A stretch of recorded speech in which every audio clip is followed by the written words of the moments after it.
आज चाहिँ हामी घुम्न निस्क्यौँ जुनकिरी म र मोहन सरको मैले घरबाट निस्किने बेलामा जुनकिरीको भिडियो लिएँ अनि हामी निस्क्यौँ छेस्क्यामको लागि। हामी पुग्यौँ लोचन पार्क अनि लोचन पार्कबाट देखियो सोताङ र महाकुलुङ गाउँपालिका वार्ड नम्बर 1 को सुन्दर दृश्य सँगै लोचन पार्कको छेउमै रहेको सुन्दर झरना देखियो। अनि लोचन पार्कबाट हामी फिर्किँदै थियौँ। त्यसबीचमा मैले एउटा फुल देखेँ, आवाज चलिरहेको थियो, फुल हल्लिरहेको थियो। मैले भिडियो लिएँ, मलाई एकदम राम्रो लाग्यो। त्यसपछि हामी पुग्यौँ महाकुलुङ अस्पताल मेरो साथी रोशनलाई भेट्न। मैले जुनकिरीसँग फोटो लिएँ।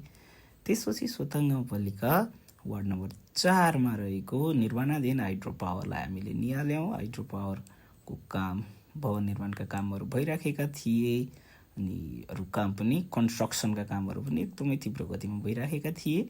हामीले यसलाई एकछिन निहाल्यौँ। एकदम राम्रो देखिँदो रहेछ कोलम डाँडाबाट। अगाडि बढ्यौँ छेस्क्यामको लागि। बुवा खोला तरेर अलिकति मासतिर पुगेपछि बुङ बजार निहाल्दाखेरि साँच्चै सुन्दर देखियो महाकुलुङ गाउँपालिकाको केन्द्र बुङ बजार। अनि बिस्तारै हामी अगाडि बढ्यौँ। त्यसपछि पुग्यौँ फुलवाती खोला। यहाँ चाहिँ प्रस्तावित महाकुलुङ ताल बन्ने कुरा थियो, ताल बनेको रहेनछ, तर मोटरेबल पुल चाहिँ बनिसकेको रहेछ। एकछिन हामी यहाँ बस्यौँ, भिडियो खिच्यौँ, एकदम राम्रो देखिएको थियो। अनि सँगै मैले यहाँ एउटा मेरो फोटो खिचेँ अनि त्यसपछि मैले जुनकिरीसँग पनि फोटो खिचेँ। अनि हामी अगाडि बढ्यौँ।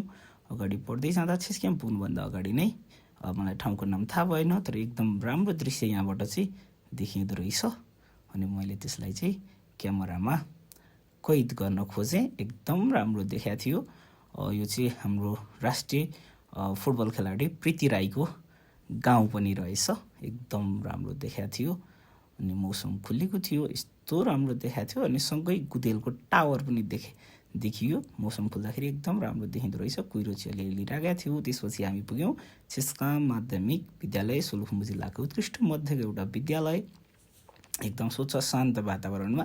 त्यसपछि नजिकै रहेको बुकुर क्याफे गयौँ, खाजा खायौँ। मौसम बिग्रिसकेको थियो। अनि त्यसपछि हामी फर्किनको लागि तयारी भयौँ। छेस्क्यामबाट फर्किँदै गर्दा एउटा राम्रो ठाउँ मैले देखेँ अनि त्यहाँ हामीले बिसाएर फोटो भिडियो खिच्यौँ। एकदम राम्रो देखाएको थियो। कुहिरोले ढाक्ने बेला भइसकेको थियो। अनि त्यसपछि जुनकिरीलाई पनि मैले भिडियोमा लिएँ। हामी फर्क्यौँ, बुङ बजार आयौँ, पानी परेको थियो। जुनकिरीको मैले भिडियो लिएँ। यहाँ बसेर चाहिँ हामी हाम्रो साथी बलराम सरलाई पर्खिराखेका थियौँ। अनि त्यसपछि हामी आयौँ, फेरि लोचन पार्कमा एकछिन बस्यौँ, बलराम सरसँग फोटो खिच्यौँ। खुवालुङ आयौँ, खुवालुङमा हामी कफी खायौँ। अनि मलाई चक्लेट दिनेको नाम मैले गोप्य राखेँ।